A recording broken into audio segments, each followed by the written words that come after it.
Hello, traders. FX Pip Collector here. Today is Sunday, April 20th, and this is my analysis for the US dollar. If you haven't done so yet, definitely do check out my free Discord channel, linked down here in the corner at the end of the video, and take a look at my website, fxpipcollector.com.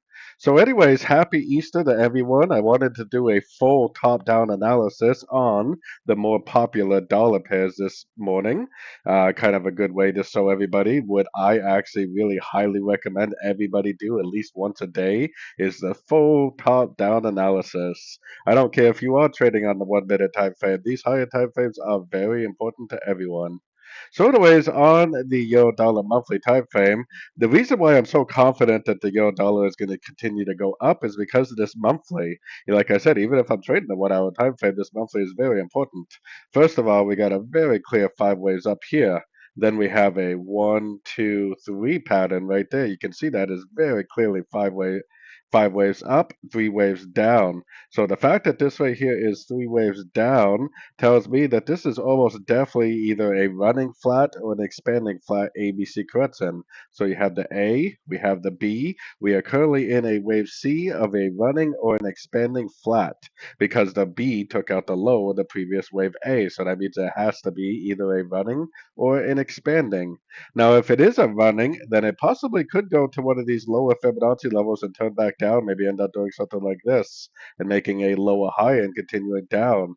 If it's an expanding flat, then it's more likely going to go up and take out these highs.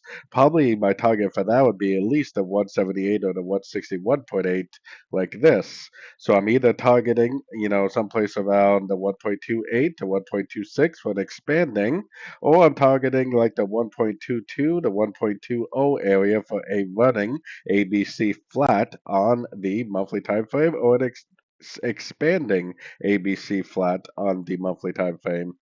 Taking it down to the weekly time frame, we have a nice impulsive up. This is actually a flat within a flat because this is 1, 2, 3 waves down. This is 1, 2, 3 waves up and then 5 waves down. So that's also an expanding flat for the wave two. I have it marked as a B or two, but I do think it is a wave B.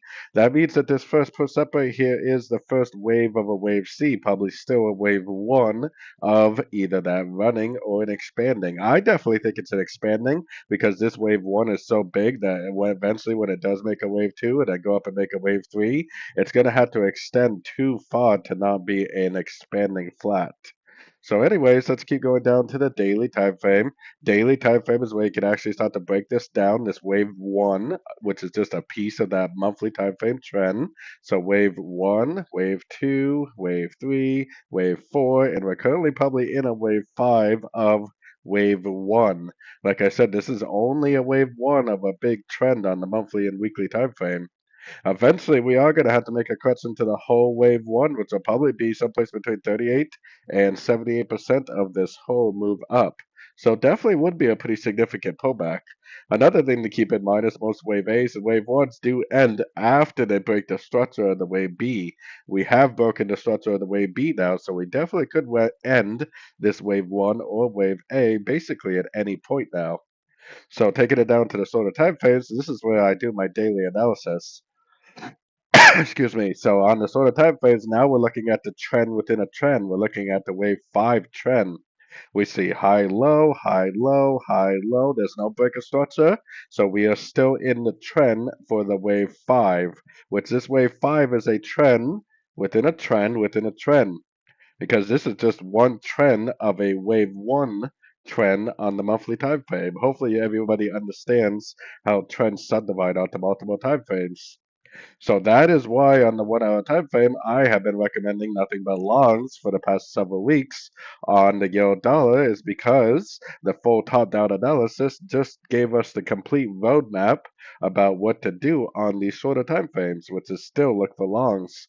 Now, whether this is actually a complete ABC correction and this turns into a 1, 2, 3 like this, or whether this really is making a 3-3 pattern like I mentioned on Friday's video and it ends up doing something like this for like a 335, but we don't really know yet. But we are definitely either in a wave A or wave one right now. We had a wave B, wave two correction, and now we're either going to go up and make a wave three or a wave C. If you understand Elliott wave and the relationship between Fibonacci levels and Elliott wave then you definitely will be able to tell the difference between a wave C and a wave 3 as this plays out. So anyways, don't forget to like and subscribe, and as always, thank you for watching and happy trading.